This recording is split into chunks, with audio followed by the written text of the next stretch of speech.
So let me quickly introduce Dr. Milan with the participants. Professor Milan, Dr. Pawan Milan Singh, is presently working as Associate Professor in the area of Economics and International Business with Dr. Gaurhari Singhania, Institute of Management and Research. He did his PhD in International Economics and he is alumnus of IIM Ahmedabad. He has more than 15 years of professional experience of teaching management students at the postgraduate level. His teaching interests include microeconomics, macroeconomics, international business management, and specialization courses of international business. His recent research interests includes international trade, global capital flow, and econometric modeling of Indian economy. He has presented papers in national and international conference. He is on the reviewer board of reputed national and international journals. He has written a number of business cases and published research papers in peer-reviewed journals of repute. And recently, his publication has come in IIM Ahmedabad Case Study Center. So we congratulate you for your recent success. Thank you very much for accepting the invitation and addressing the audience. Now the stage is all yours, sir. Okay. Good afternoon. Good afternoon, everyone. Please. Thanks to my institute, Dr. Gaurhari Singhania Institute of Management and Research, and also Monica ma'am for giving me this opportunity to interact this August gathering of faculty and researchers. So I feel very humbled in the beginning that I'm addressing to people who are already knows a lot about the research which I'm actually talking about. So today's session which I'll be discussing on that is time series econometrics. So slight deviation from what we have been discussing in the last let's say 4 days. But it will help you to all the faculty and the researchers, those who are already doing work in this particular area, and also the new researchers, as especially in the area of let's say economics and finance, and even for other social sciences. If you have that kind of research where you have data largely distributed over the period of time, I think this study, this presentation will be of some help to you. Now, what I'll be doing in this presentation, I'll be talking about two methods of time series econometrics, which is one of the branch of econometrics that also included the panel and as well as the time series econometrics beside the OLS regression. So I'll be talking today basically about the co-integration and causality. Causality is an important issue mainly in the experimental research, where there is a researchers try to identify the cause-effect relationship. So it is not only about the cause-effect relationship, it is also important that we know the direction of causality as well. That from which variable there is a causation and which variable is going to be affected because of that particular variable. So two things I'll be discussing, and basically this particular session would be kinds of hands-on. I don't know how many of you have already have that eViews software, but if you don't have, I have given you the link that can be that software can be freely downloaded. It's initially for 6 months, and then you can go ahead with buying that software initially again for 6 months and so on. So what I'll be doing, I'll be discuss the concept, along with I'll be introducing you that how you can use eViews for the purpose of econometric analysis, and especially the time series econometrics. So it's a both concepts as well as hands-on exercise we are going to do simultaneously. So before I start, this is my brief introduction. Monica ma'am has already talked about it, so let's move from here. So let's start with the time series econometrics. So normally in any statistical analysis, you see there are 3 types of data which we talked about. One which is known as time series data, which is the discussion of today's session. Then you have cross-sectional data. So most of the disciplines like marketing, especially in human resource or in organizational behavior, we do the cross-sectional study where the study is at particular time period on a particular time period, not across time. So you have time series data as one type of data. Then you have for a cross-sectional data, and then you have the mix of both of them that is known as the panel or longitudinal data, where you have characteristics of both time series as well as cross-sectional data.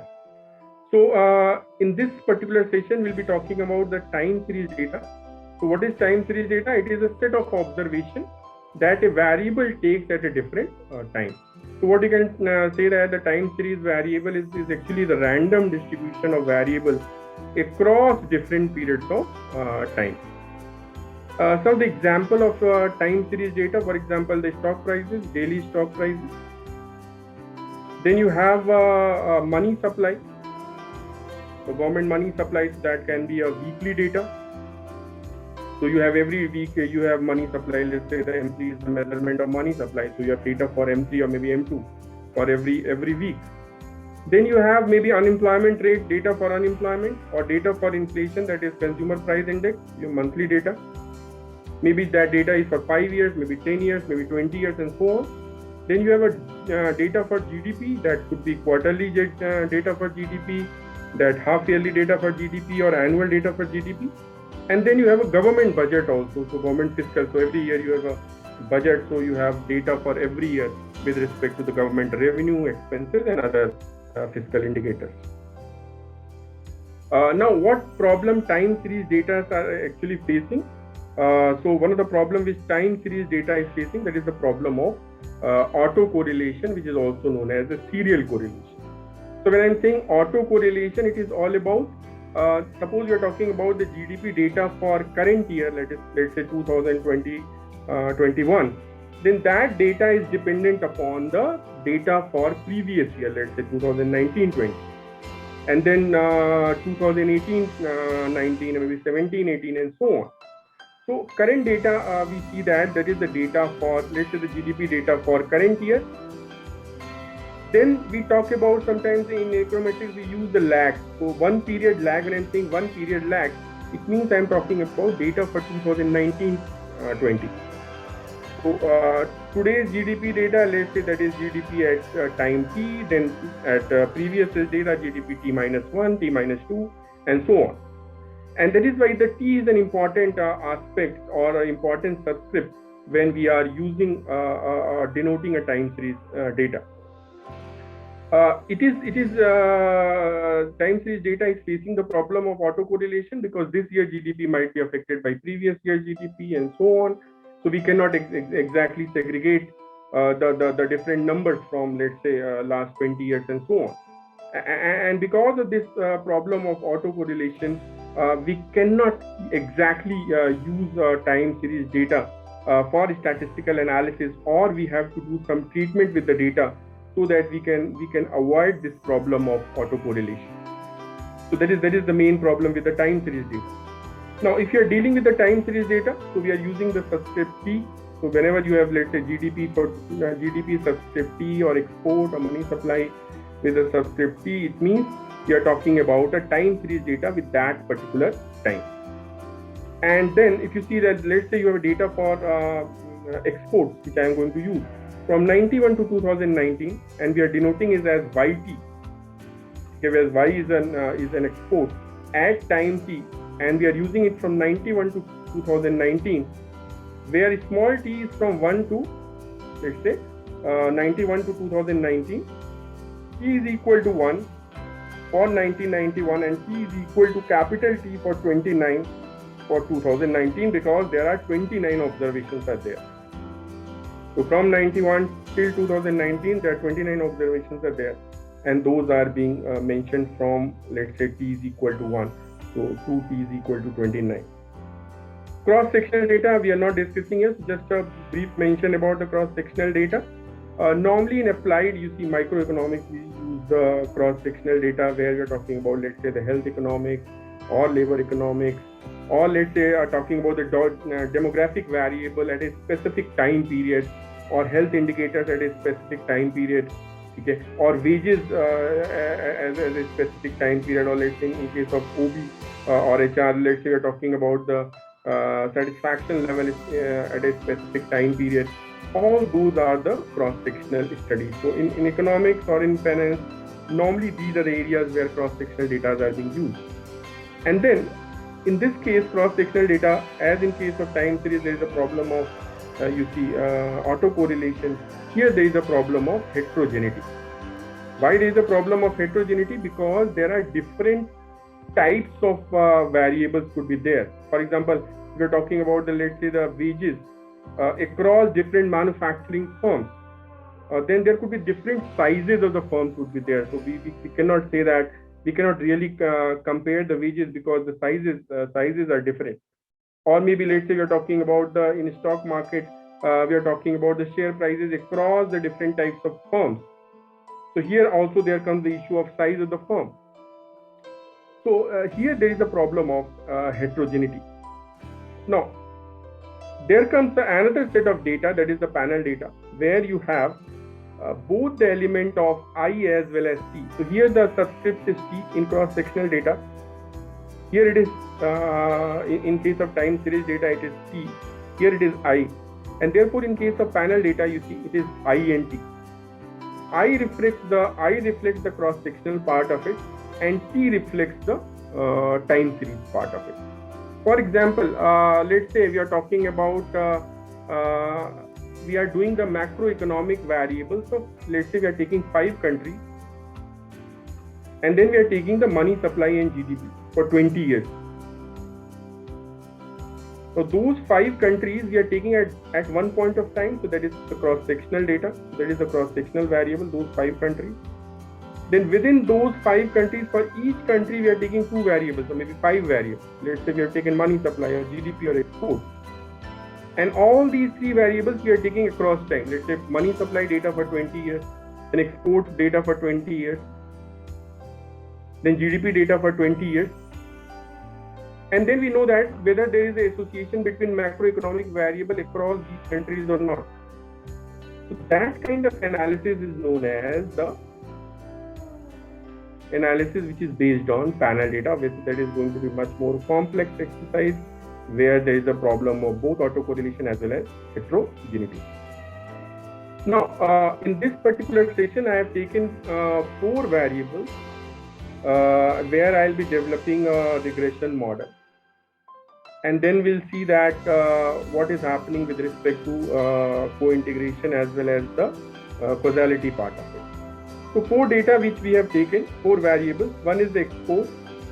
Then you have GDP per person employed, that reflects the labor productivity, or you can call it the labor efficiency, or you can also call it capital per hour work.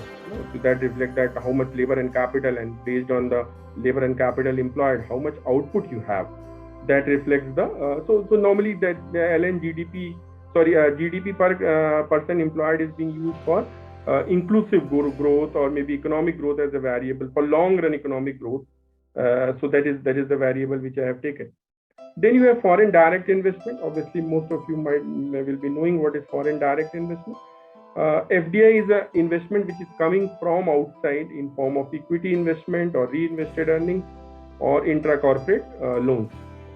So that is the most comprehensive definition of foreign direct investment. And then import. Idea is not here to discuss all these variables, but just for the understanding of other stuff you are able to, we need to know that what these variables are. So just by creating a graph of all these 4 variables, it clearly reflects that all these variables are deterministic. Deterministic means they are giving a specific trend. So either they are increasing or decreasing. In all these cases, what we found that all these variables are having an increasing trend. Though in between there are fluctuations, but overall what we see that there is a increasing trend or deterministic trend. That is one of the property of the time series variable, that they are having a growing series, or they are having a trend or determination.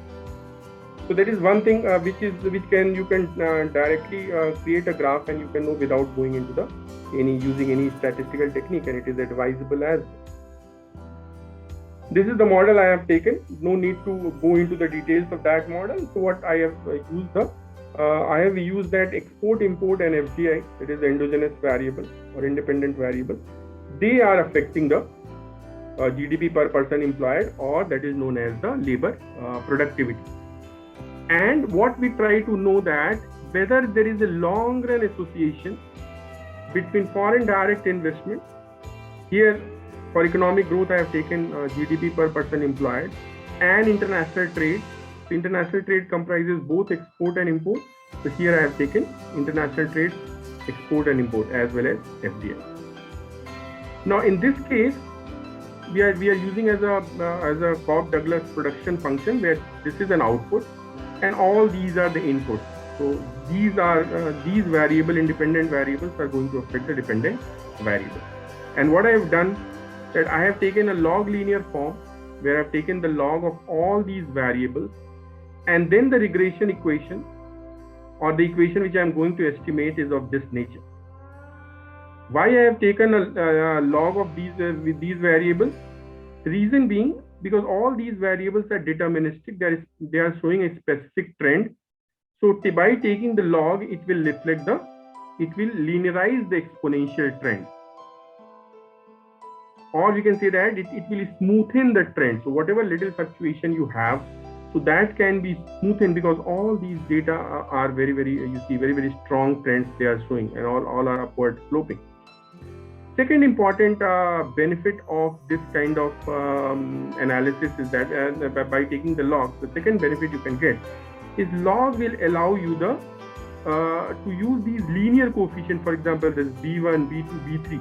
They can be used as interpreted as elasticity. When I'm saying elasticity, what does it mean? It means percentage change in export. How much percentage change in export leads to how much percentage change in dependent variable. So by taking the log of this, we are getting two benefits. One is it will linearize the trend. Another is it will be acted as a elasticity, which will help us in our analysis, that we can use at the conclusion that what was the percentage change in the dependent variable by having 1% change in the independent variable. These are the sources of the data which I have taken. One important source for getting macroeconomic data for world economy, very good source, is World Bank World Development Indicator. So all these indicators related to national capital or money supply, or with respect to balance of payment or foreign exchange, you can get it from World Development Indicator, which is based on the time for which you want to get the data, what series you want to get the data, and for which country you want to get the data. All these you can select, and then you can get the data for almost from 1960 onwards. So that data you can take it from here. Then other data for Indian economy, that you can take it from World Development Indicator also, but these data are also available on the RBI website, on Handbook of Statistics on Indian Economy, the link which I have given here. These are the data set which I have taken, GDP, FDI, export and import for all these durations. From 90, especially the studies for post-reform period in Indian economy, and total number of observations are 29 in each of these states. So let's talk about the data stationarity first, and before I move on to the hands-on part, that how we are going to go ahead with the analysis. The problem with the time series data, that most of the statistical analysis which we use on time series data, the data has to be stationary. If data is not stationary, means if data is deterministic, if data is showing strong trends, the regression what we will get is the spurious regression. That is the name suggests. It is a spurious, sometimes also known as the nonsense regression. So that is not a valid regression. Why it is not a valid regression? Because it will show you a very high R-square value. It will show you R-square value, let's say 85 or 90, sometimes 95%, and so on. And then it will also have a lesser Durbin-Watson value. So that also reflects that your R-square value is, you see, that is less than the Durbin-Watson value. So that also reflects that it is a spurious regression. That is so, and that I show you with the help of data analysis as so. So what we have to, what is the challenge in a time series data? That first we know that in a series the data is non-stationary, so we have to check that whether data is stationary or not. And if we know that data is not stationary, it is non-stationary, we need to convert it into a stationary variable. Then only we can use the statistical analysis.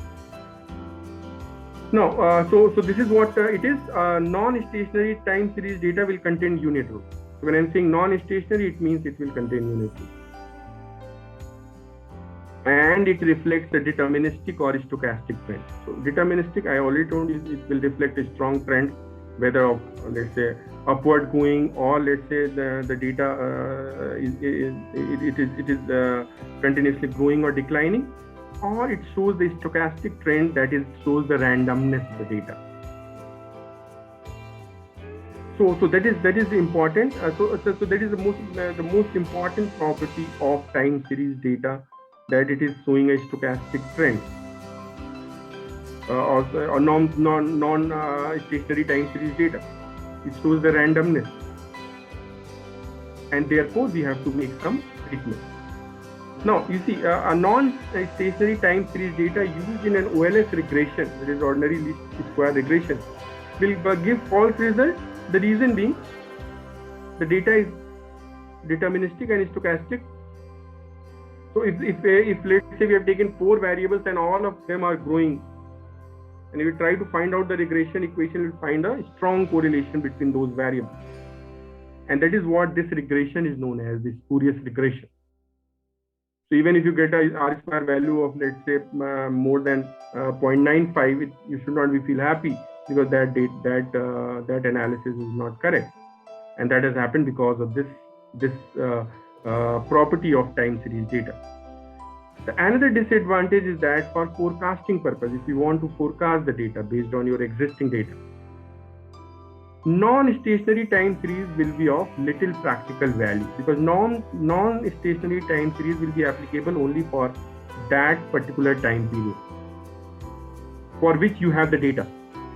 So suppose you have data for, let's say, 20 or 30 years, from 91 to 2019, 29 observations. So you cannot do forecasting on the basis of this data for, let's say, next 20 years. So it cannot be used for forecasting purpose. And normally you see forecasting is an important method which has been used for time series analysis, where people are using techniques like, let's say, ARIMA model, or for the purpose of forecasting, or even regression is being used for forecasting purpose. So what to do? How to make it stationary? Either you take the first difference or second difference, and even if after second difference the data is still not stationary, you can go for higher order differencing. When I'm saying differencing, it means, suppose we talk about export at time t, and we are taking the difference of export at time t, so that will reflect export at time t minus export at t minus 1. So we have, and that is differencing for 1, means you have difference it for 1. If you want to difference it for twice, then you have to take the difference for whatever you got at the first differencing, you have to get it the second differencing, and so on. And then you need to check that whether after differencing the data is stationary or not. What is the characteristic that data is stationary? The mean and variance of stationary time series data will be time invariant. It will not be dependent on time. It will be time invariant. So that is the characteristic of a stationary time series data, and it will loses its deterministic trend. And that is what we know that that is what we want to do, because we want trending data to be detrend. And how to detrend? By making it a stationary, either by first differencing or second differencing. These are the different methods of stationarity which we use. There is the graphical analysis, which I have already shown. Just by looking at the data, you can show that there is a strong trend or not. Second is autocorrelation function, and that can be analyzed with the help of what is known as correlogram. So that technique is there in eViews, where you can prepare a parallelogram. It will also give you autocorrelation function. Autocorrelation function means you want to see the correlation with your previous data. So suppose I want to see that whether there is an autocorrelation problem exists in money supply data or not. So what we have to see? We have to see that whether the current data for money supply is autocorrelated with the previous year data, or data for 2 years or 3 years and so on. And how many years we see that there is a problem of high correlation. So sometimes even 20 years you see that there is a problem of high correlation. If you want to see the correlation between variable for today, that is, let's say YT and YT10, let's say data for before 10 years, you still find there is a strong correlation. So this autocorrelation function will give you that for how many years there is a problem of autocorrelation. And then the third method which we are normally using for analysis, which you see number of papers, which I have the papers which I have sent yesterday also, where people are using unit root analysis. Unit root analysis method of checking whether the data is stationary or not. So these are the three methods. So what I'll be doing, I'll check the analysis, or I will check the stationarity with the help of unit root analysis. Any question till now, Monica ma'am? Any clarification?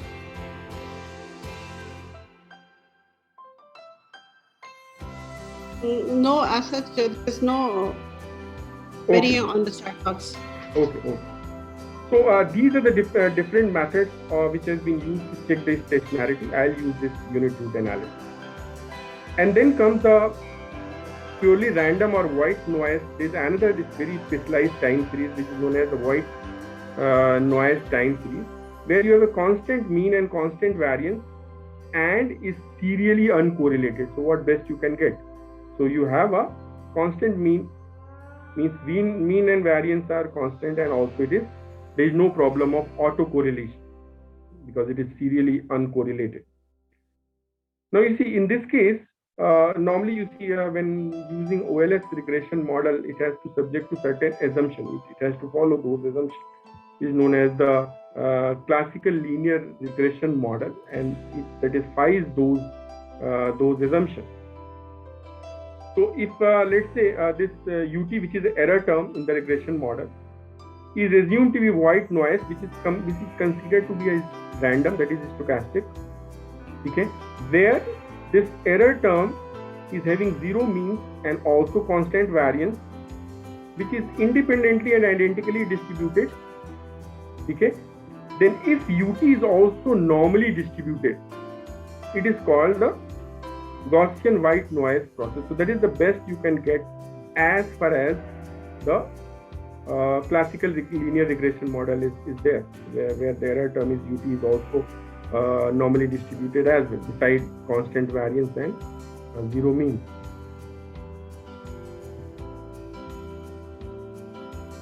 This is what, so I'll not be getting into the mathematics of or statistics of what lies behind these, because I want to focus more on how to use and analyze those data.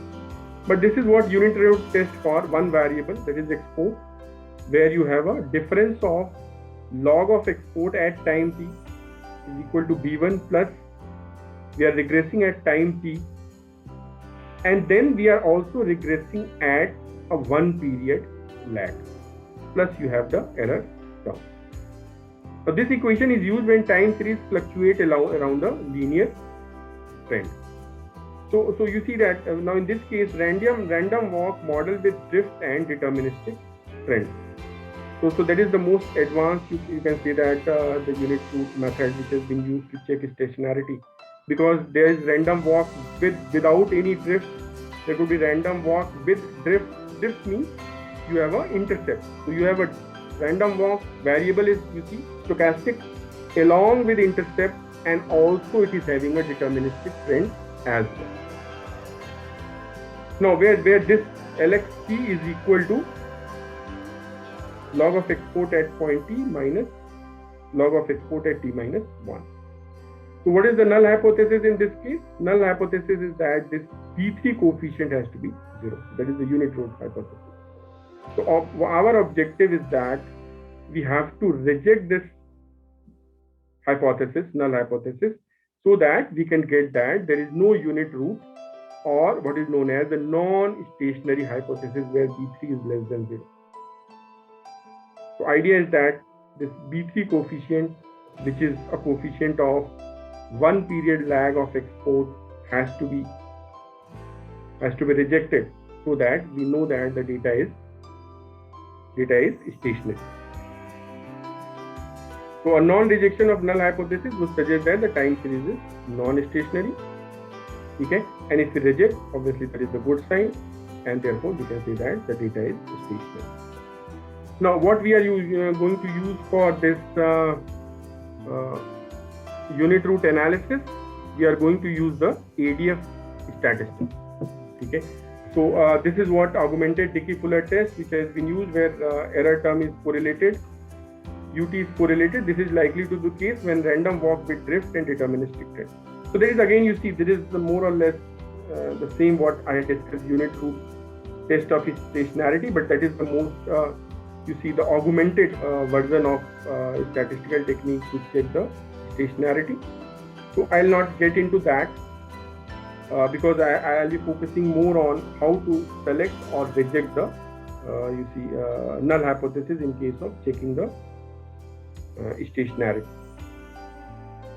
Now you see the first graph which I have shown, where all these variables are showing the deterministic trend. Now this is the graph which I have given to you, where you have differences. It means you have taken the first difference of those variables, and then you see the trends have gone. So what we have actually done, what I have actually done, I have actually de-trended all these variables. Now you see, there is no specific trends have been shown. It means, what does it reflect?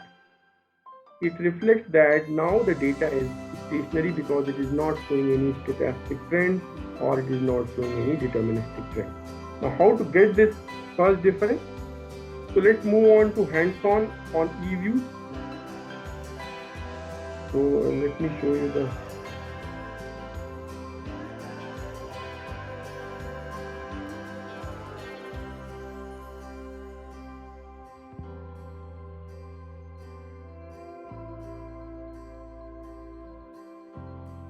Okay, so let me start giving you some overview about how to use eViews.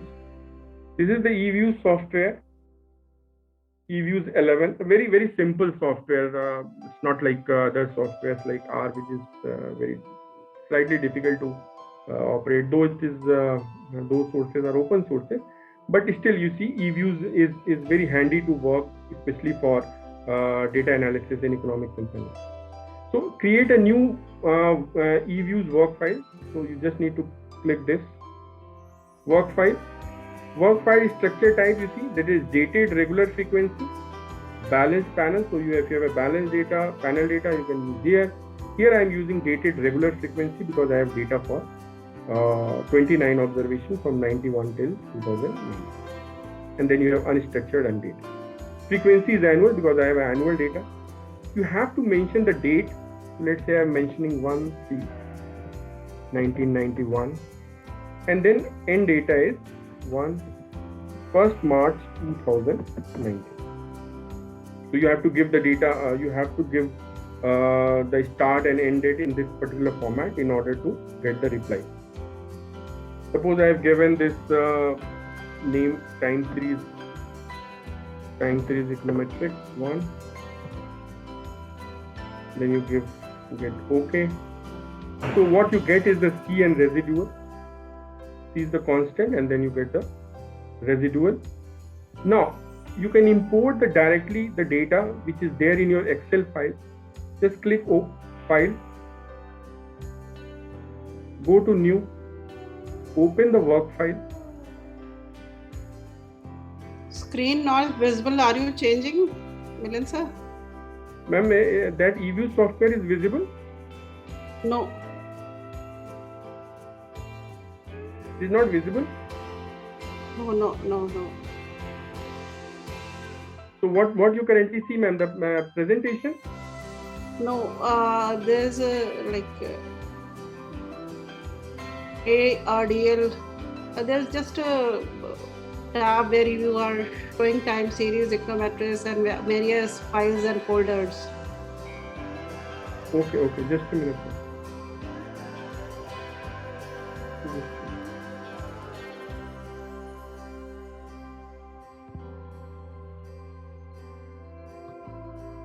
I'm sharing it again. Okay.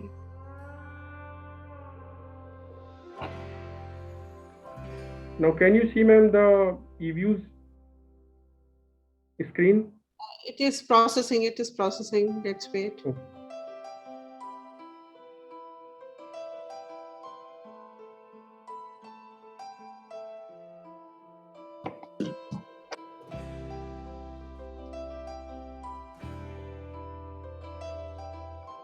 Is there, ma'am? No, still not there. Okay, let me close the PPT probably then.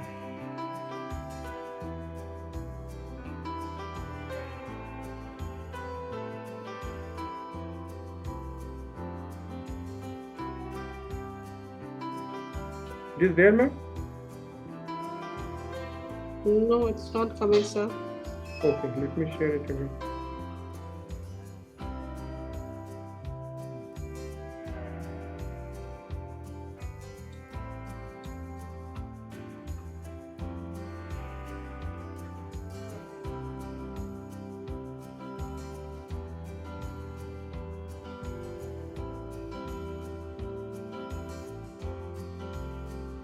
Is it arrived, ma'am?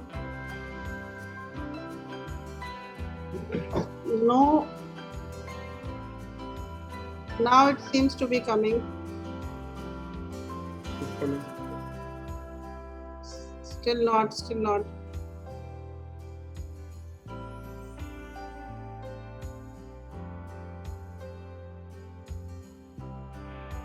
Okay. I don't know what's the problem. Let me. Should I send something after you? So it was happening, ma'am, in the morning, so I don't know. Just a minute. Let me share that only software part.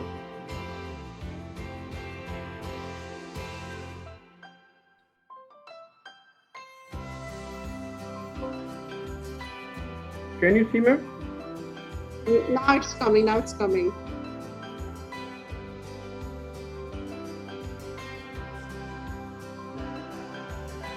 Now it's eViews 11, we can see. You can see, no, this the particular window. The cursor is also Yes. moving here and there. So this means. Can you see now this You're on create this. work file create? Yes, yes. Okay. So that is what I was discussing, that this is the introduction to eViews. So I've just opened this eViews software. Here you have a dated regular frequency. The data is annual. So you have to mention the specific date for which your data is already there. So let's say my data is for 1991 till 2019. And then you have, let's say the name of the file is time series econometrics 1. Can you see, ma'am, this work file, C and residual?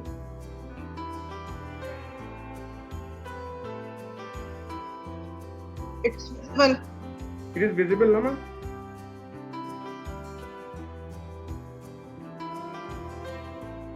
Yes, it is visible. Okay. So you see, these are the two variables which is already there. Once you have that, just added the two different dates for which your data is there. So let's say 29 observation, and here it is given. From 91 to 2009, you have 29 observation. Now next, what you are going to do, you have to import the data. Go to File, New, Work File. Sorry. You have to go to File, go to Import from File. Then I have to search this.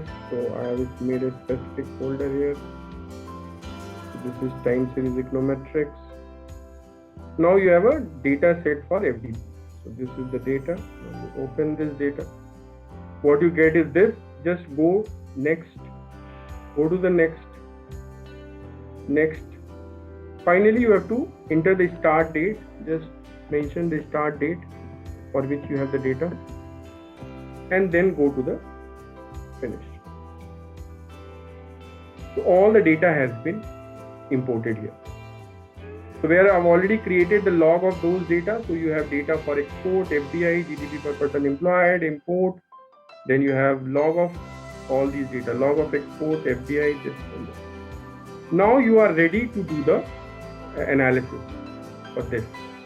So first thing what I'll be doing, I'll let you know that how to check whether the data is stationary or not. Okay. So what you are going to do, you have to go to quick, go to unit root test, just click. So just type LN. So let's say I want to check that whether the data for GDP per person employed is stationary or not. So I have taken the log already. LN GDP per person employed. Hit OK. Ma'am, can you see the that is visible, I think? Yes, it's visible. Okay. So this is augmented Dickey-Fuller test. There are other tests are also there. So once you click this, you will get there are Philip Perron test is also there. Then Dickey-Fuller GLS is also there. So many tests are there. Normally, people are using researchers are using augmented Dickey-Fuller test or Philip Perron test. So if these two tests reflect that data is stationary, that is sufficient enough to go ahead with the statistical analysis. So augmented Dickey-Fuller test first is at level. Level means you have not taken any difference. You are just taking the raw data and then you analyze that whether the data is stationary or not. Other things, it will automatically take a lag of 6. Then Schwarz information criteria lag it will take upon depending upon how much data you have. So depending upon the size of the data, normally lag would be around 1/3 to 1/4 of the total number of data you have. That is the maximum lag. So here it is automatically taking 6. Here it is only taking trend, that is intercept. Okay, that is trend and intercept is also there. Intercept plus deterministic, drift plus deterministic, and then none. So I am taking intercept only. Just click OK. What you get is this. Now, what is the null hypothesis? This particular data, this particular variable has a unit root. What is augmented Dickey-Fuller statistics? ADF statistics, T statistics is 2.1299. And these are the critical values that have been given at 1% and 5% and 10%. Suppose we take 5% level or the critical value. So how we are going to check the stationarity? That your T statistics, the absolute value of T statistics, whether it is less than or greater than the critical value at 5%. Now, in this case, you see the T statistic, that is 2.129, is less than the test statistics, test critical value at 5%, that is 2.97. And at the same time, P value is greater than 0.05. It means that null hypothesis is accepted because P value is also greater than 0.05, and at the same time T statistics is so the check is not this P value because we are checking the stationarity. So here we are sure only when the T statistics is going to be less than, you see, 2.97. Here it is 2.97. And P value is greater than 0.05. When absolute value of T statistics is greater than the test critical value at 5% and P value is less than 0.05, then we can say that the null hypothesis is rejected and this hypothesis do not have any unit root or data is stationary. So this at level what we see that data is having a unit root. So it reflects that data is non-stationary. Now let's look at the unit root at the first difference. So instead of level, I have taken the first difference. What we get is So now you have taken, now you see the D of ln GDP is there, which means I have taken the first difference of the variable. So what we get? P value is less than 0.05. Here, P statistics is greater than, absolute value of P statistics is greater than test critical value. So your point of acceptance or rejection is what? Your T statistics, absolute value of T statistics has to be greater than test critical value, and the P value has to be less than 0.05. When this will happen, the null hypothesis is rejected. It means D ln GDP of first difference of the variable do not have unit root or the data is stationary. Is that okay? And the same treatment, same way we can check for all those different variables. The same way we can check for ln export or ln FDI or ln log of import and so on. And then we can see that whether the data is stationary or non-stationary. Is that okay? So the first thing first, first we have checked the stationarity of data, that whether the data is stationary or non-stationary. Then we move on to the other aspect.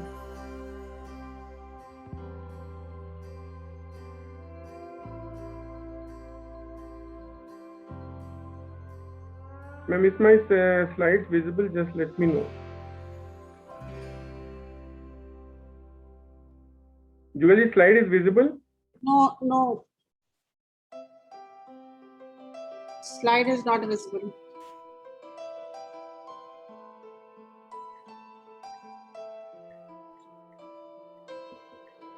Okay, just a minute.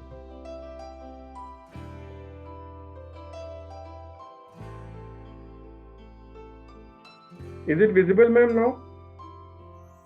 No, it is not, sir.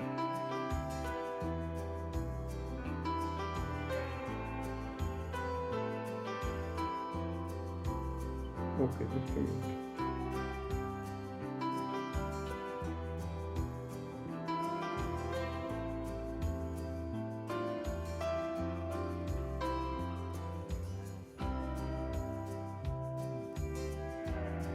Is it visible, ma'am? Yes, now it is. Okay, I think because of this hands-on, there is a lot of interferences. Anyway.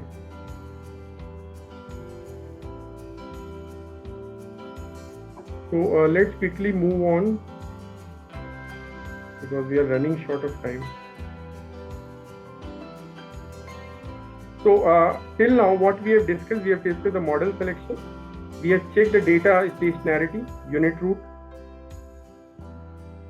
And these are the, for your benefit, maybe later on you can refer to, that this is what the screenshot I have mentioned at how to check the stationarity, data stationarity at I0. I0 is at level and also at first difference. So this is what I0 is there. I0 means you can, only at level you are checking the stationarity, and then you have a first difference as. So all these slides will give you the idea that whether the data is stationary or not stationary, and you can check with eViews as well. Now, once you have checked the stationarity, then you know, then you need to understand that what model I should, what are the different models which I can use. So these are the different econometric modeling based on the stationarity. So once you check the stationarity and stationary, all the data which you have taken in your regression model, they are stationary at I0. I0 means level. Means you have checked the unit root analysis, you have done the ADF test, and you found that p-value is less than 0.05, and then T statistics, absolute value of T statistics is greater than the critical value at 5%. If all the variable is stationary at I0, use simple regression. If some are stationary at I0, some variables are stationary and some are stationary at I1. I1 means first difference. Use ARDL model. That is also a model which has been used for co-integration. Autoregressive distributed lag model. Then if the data is stationary at I1, so here we are, I'm going to discuss this one. Stationary at I1 means what? It means all the variables are non-stationary at level and they are stationary at first difference.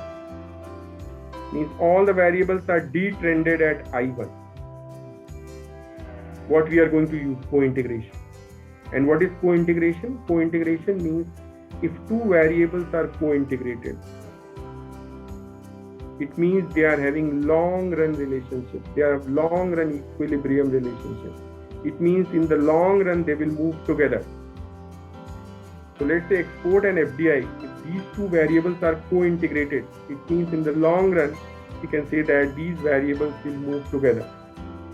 So from policy point of view, we can take a decision that export and FDI they are co-integrated, and therefore if exports are going to increase, FDI will also going to increase because they are moving together. Now, whether export affect FDI or FDI export affect export, that we only get to know through causality. But one thing is clear, that co-integration means long-run equilibrium relationship. Now, stationary at I1 and I2, some variables are, let's say, stationary at I1, some are stationary at I2. We can use the AR model, that is auto-regressive model, where dependent variables are regressing on the lag value of dependent variables and independent variables and their lag values as their AR models or auto-regressive models like ARCH and GARCH. All these are the models. For example, ARCH model, auto-conditional, auto-regressive conditional heteroscedasticity model, and GARCH model is being used for volatility analysis. So all these models, they are where you have a stationarity at I1 and I2. Once you know that, so you use the co-integration analysis, and once you know that there is a co-integration, then you can either use ECM model. So what is ECM? That is error correction model. Error correction model will give you what? Suppose the two variables are co-integrated. Then we want to know that whether there is a causality from, let's say, export to FDI. Suppose we have taken FDI as a dependent variable and we regress to export. Export is independent, FDI is dependent variable, and we are regressing FDI towards the export. And we found that both these variables are co-integrated. Then we want to know that whether export causes FDI. So this causality we can check through error correction mechanism or error correction model. Now, error correction model is a simple model where there only one equation is there, only one linear equation is there. If there are more than one endogenous variable, here it is only export is one endogenous. Suppose there are 4-5 more endogenous variables are there. And then we want to know the long run and short run causality. Both long run, in the long run, whether independent variable are going to cause dependent, or what is the short run causality from one independent variable to dependent variable. We are going to use the vector error correction model. Vector error correction model. Because that is based on simultaneous equation. There are more than one equation which are there in case of vector error correction model. So ECM, one endogenous, you can use ECM. If there are more than one, you can use this vector error correction model. So in fact, there are two methods I wish to discuss with you, which I have prepared, but there was some issue with respect to going from this presentation to review. So I don't know how much time it will take. So what I'll be showing you, maybe if time permits, I will show you with the help of reviews as well. But conceptually, I just want to first go through the concept wise, and then if time permits, I will show you with the help of reviews as well. That is easy to do. First, which is important, co-integration and then error correction mechanism if there are only two variables. One is exogenous, another is endogenous. One independent, one dependent variable. Though more independent variable can also be used, but normally it has been used for one endogenous variable. this co-integration technique is known as angle grandeur technique. And then the new version of this angle grandeur technique is known as augmented angle grandeur technique. It is very simple. The name looks like slightly, you see, heavy, but these are very simple. Augmented angle grandeur is actually based on AADF test, what we have just used for the purpose of determining the unit root analysis, whether the data is stationary or not. Ma'am, any question? I'm not able to see the chat. If you have any question. No question as of now. Okay, ma'am. So we'll take it at the last. So this augmented angle grandeur test has been used for co-integration technique. So as I said in the beginning, now you see that the concept is very simple. The idea is that we want to check the co-integration. We want to check whether the variables are associated in long run or not. Now, when you are using co-integration, one thing is clear, one primary assumption or primary check which we are doing, that these variables are non-stationary at level, means that when the raw data is there, both they are non-stationary. जब हमने first difference लिया, when I have taken the first difference, both are stationary data. So what this angle grandeur technique of co-integration says that? This says that if we use the normal regression on those two variables, let's say we have taken FDI and export, ln of FDI and ln of export. I'll show you if time permits. You find that the result is that R square value is very high.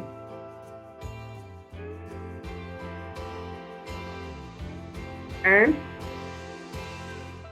both the variables, the variable as well as the constant, both are significant.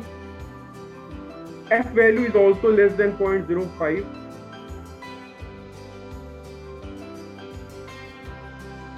And this case, R square is greater than Durbin-Watson value, and Durbin-Watson is being used to assess the autocorrelation. Now, in this case, when this will happen, this is a clear signal that the regression is a spurious regression. So we cannot take that regression.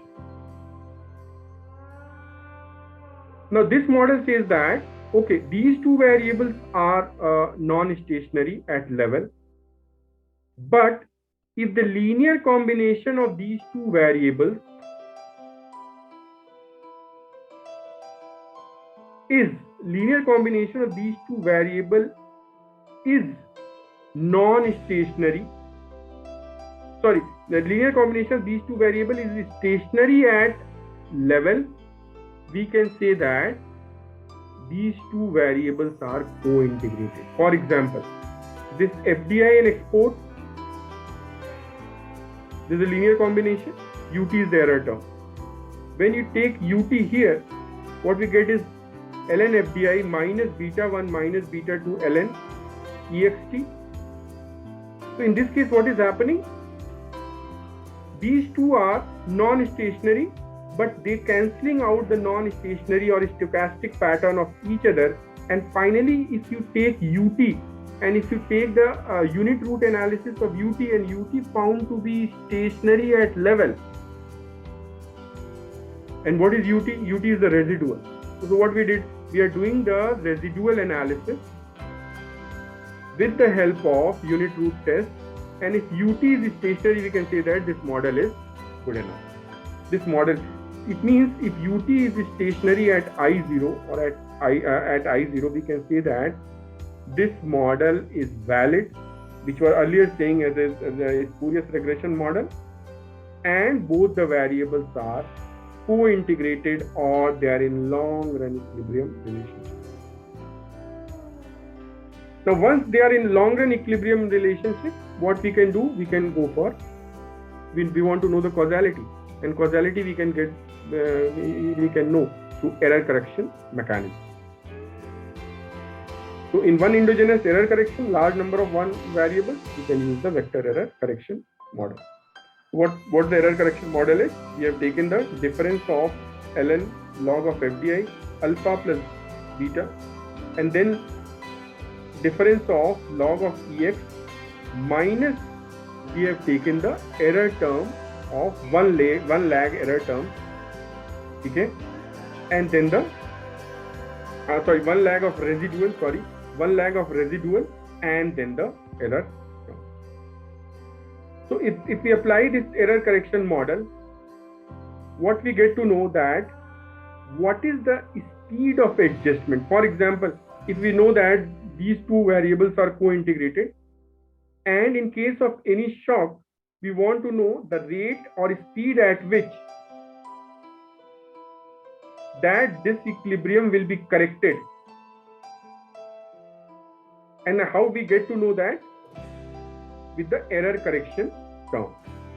So it will help you know that the speed of adjustment of disequilibrium or speed at which ECT correct the disequilibrium. So in case of let's say any shock in those variables,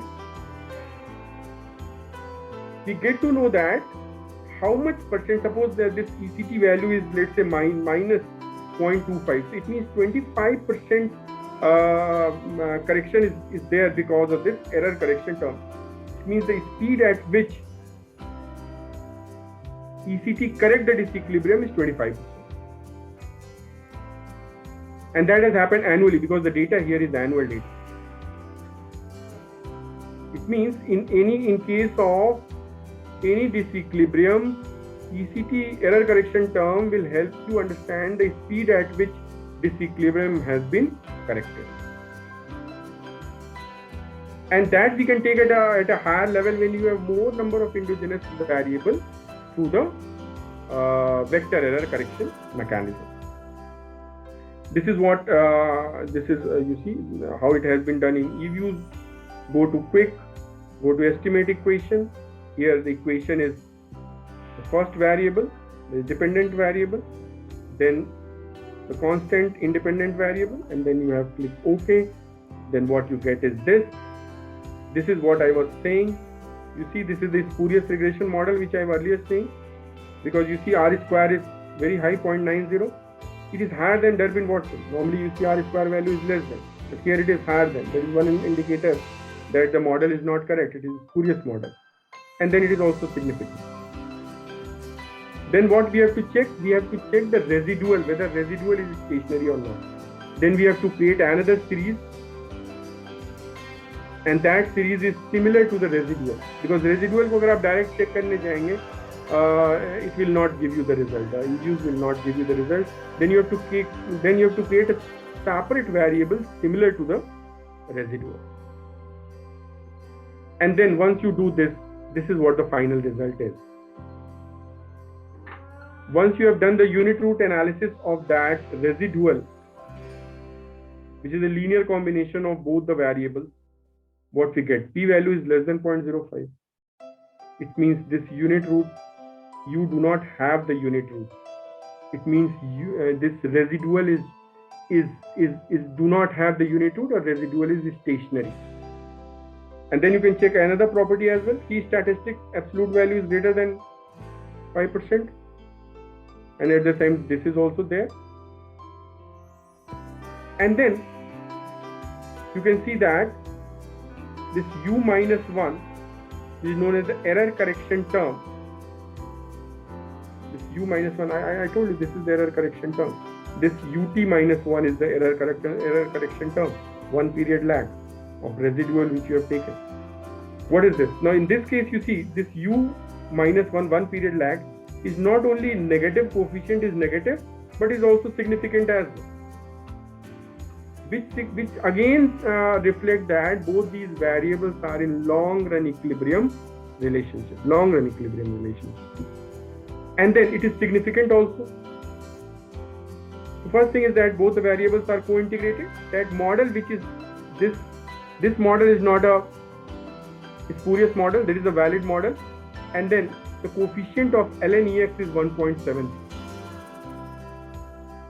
And this is the long run coefficient. It means long run coefficient means 1% change in export will lead to 1.73% change in FDI. Because we have taken the log. So I said initially, when you taken the log, it will reflect the elasticity. So a lot of conclusion you can derive based on this simple model of co-integration. I can use the bigger one as well, which probably I'll share maybe on another day, if not today, or I'll give you the presentation and then you can see. So this is reflect one. Second, which I said that in case of disequilibrium, what is the speed at which it is error correction term is taking care of that disequilibrium. So you see, here it is minus 32. You see,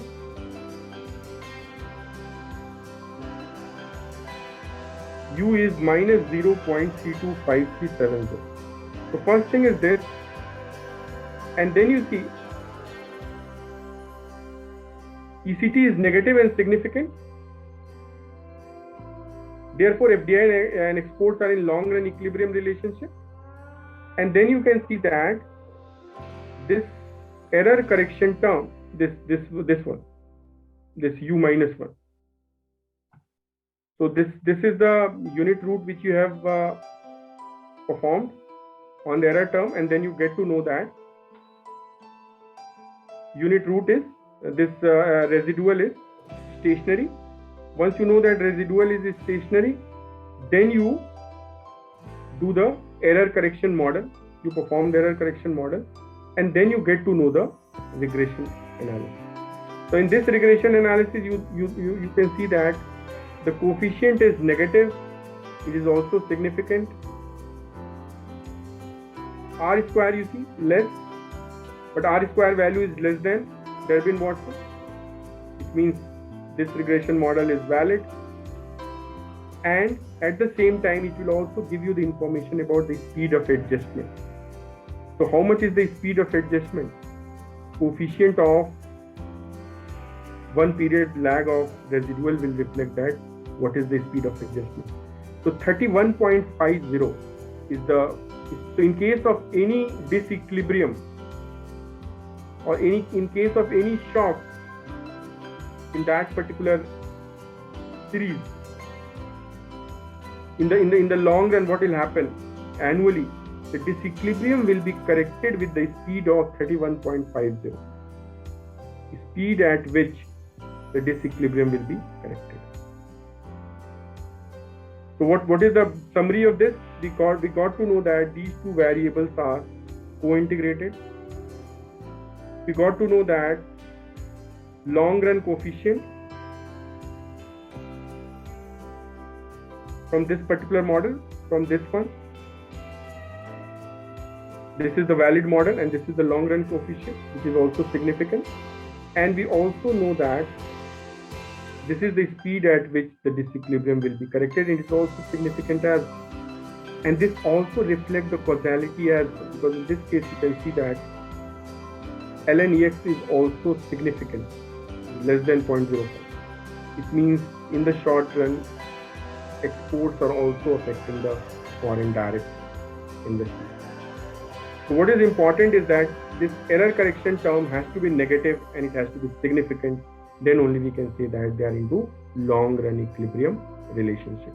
If they are more than one variable, and then for this particular regression, this error correction mechanism, this regression, you can perform diagnostic tests as well. So these are the diagnostic tests, very easy to perform in eViews.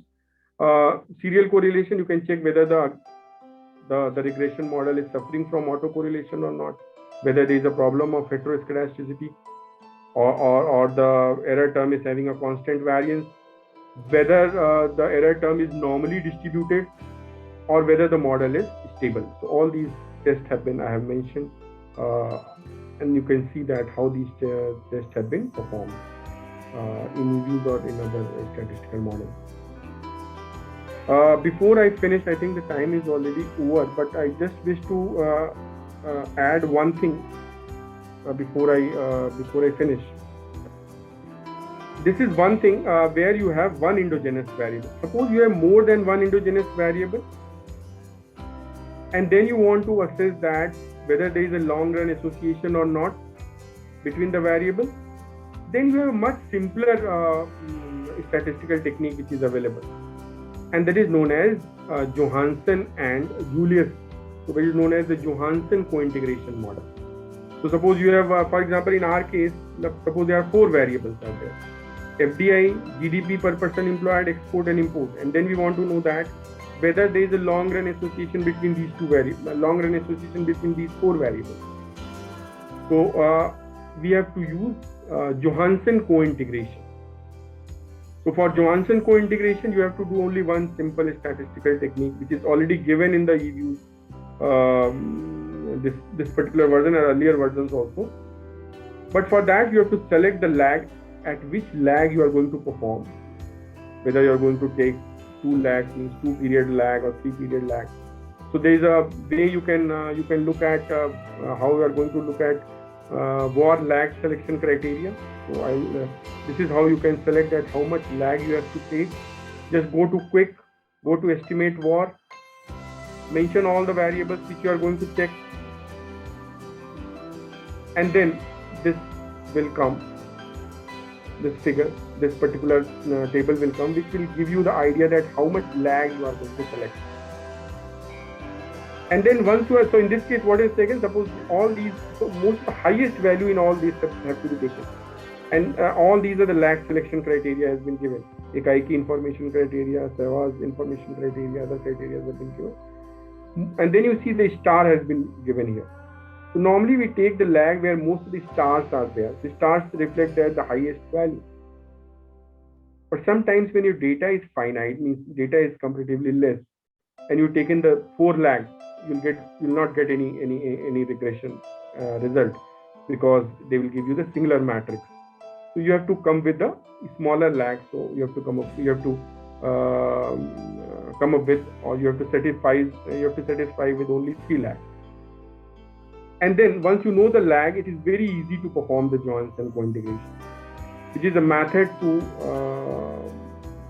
understand or method to analyze long run co-integration among the multivariate or large number of variables. And what are the methods? What we are going to see in this?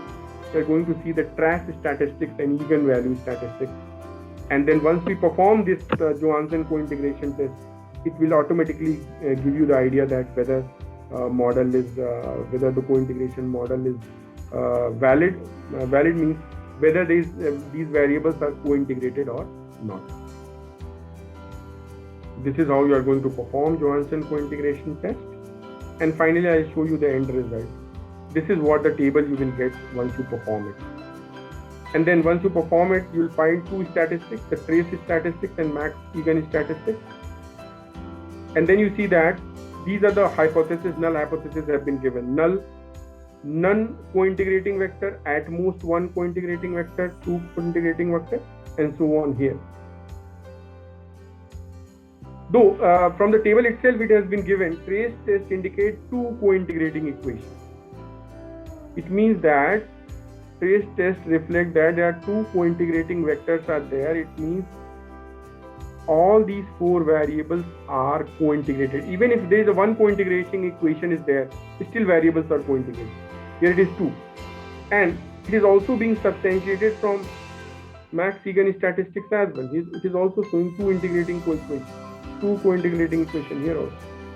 So both max eigen, trace test and max eigen statistics both are showing that there is a 2 co-integrating equation. How we are going to check this? Look at none. If null hypothesis is that none of the co-integrating, there is none co-integrating vector is there. And probability is less than 0.05, it means this hypothesis is rejected. It means there are co-integrating vector more than none. Then go to the at most 1. Again, null hypothesis is rejected. It means there are more than 1 co-integrating vector. So obviously, if it is at most 1 and that is rejected, it has to be 2. And then once you are going to 2, what we find that it is greater than 0.05. It means it has to be greater than 1, and then you have a 2 co-integrating vector. If it is also rejected, then we have more than 2. And same way you can look at here. So once you find it this, you can clearly say that all these vectors, all these variables are co-integrated in the long run. They are having long run equilibrium relationship.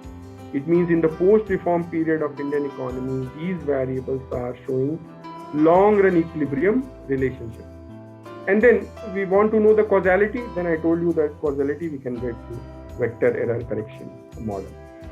So that again we need to apply that model, and then you can get the result. This is what I wish to present with this brief. I wish to explain as well as show you this analysis, but I think we are running short of time.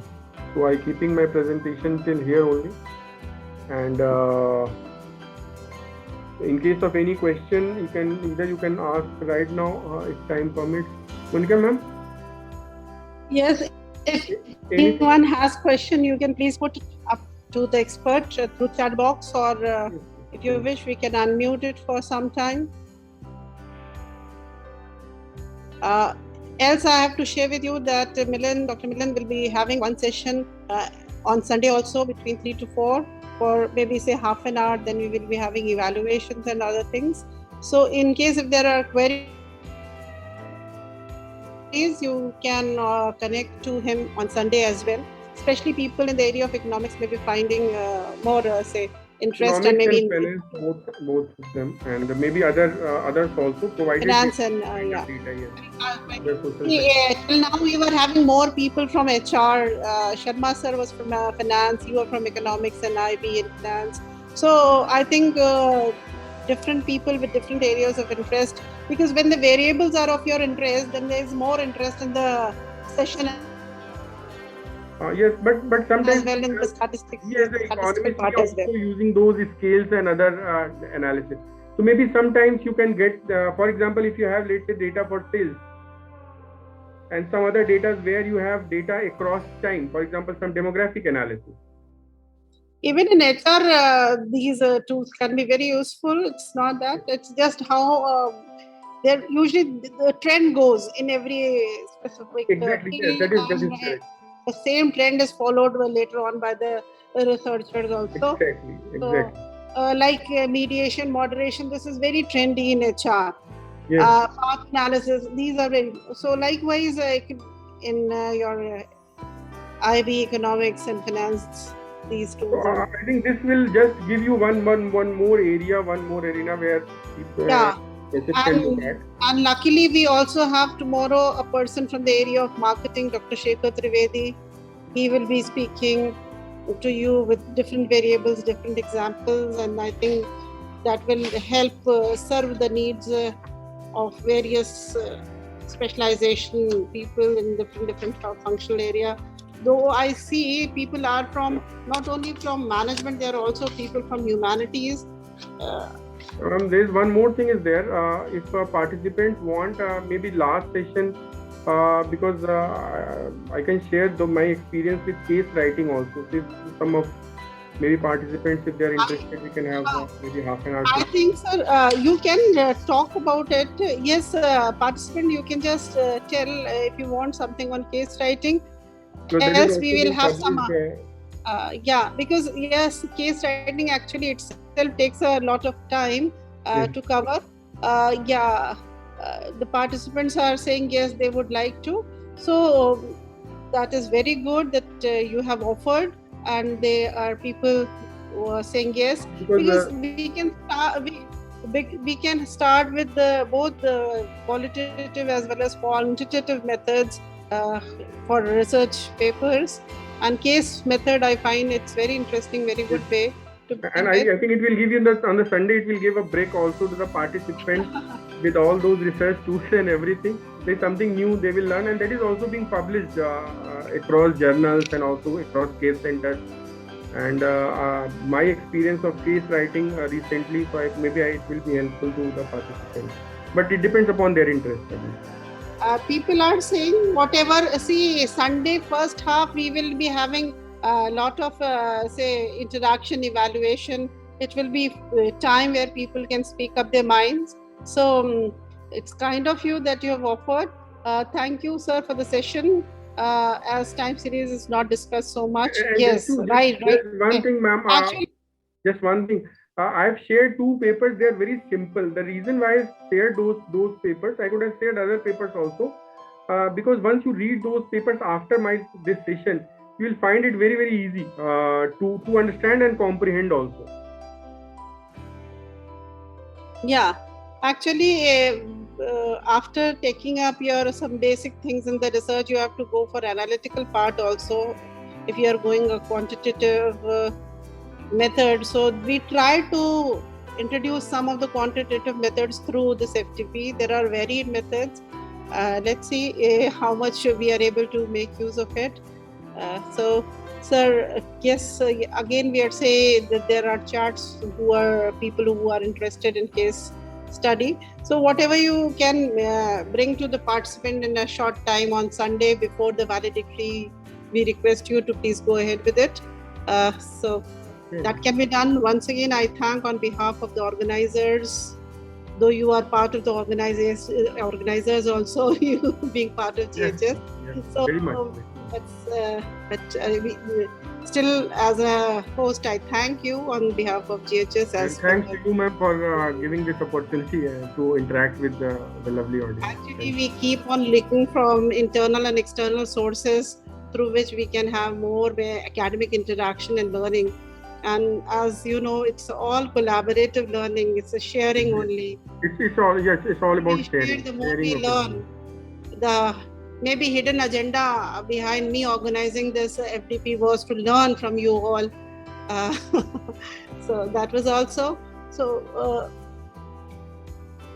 the starting process of research. I'm just reading the chats. Yes, of course, they are important. So thank you, sir. Once again, thank you. And tomorrow we will meet for the last session. Milan sir assignment will be uploaded on the Google form today itself. And then you're expected to submit your assignments by tomorrow 1 p.m. Try to keep the timelines of assignments, because this will be very important in certifying you and giving you the participation certificate of this FTP. I know most of you are participative, you are attempting, but those who are having a difficult time in doing the assignment, please spare time and please do it. That is my request. And so we close this session, Dr. Milan. Yes, ma'am. Thank you. Thank you all the participants for patient listening. Yeah, thank you. Thanks to all the participants. Thank you very much. Thank you. So we meet tomorrow at 3. Goodbye.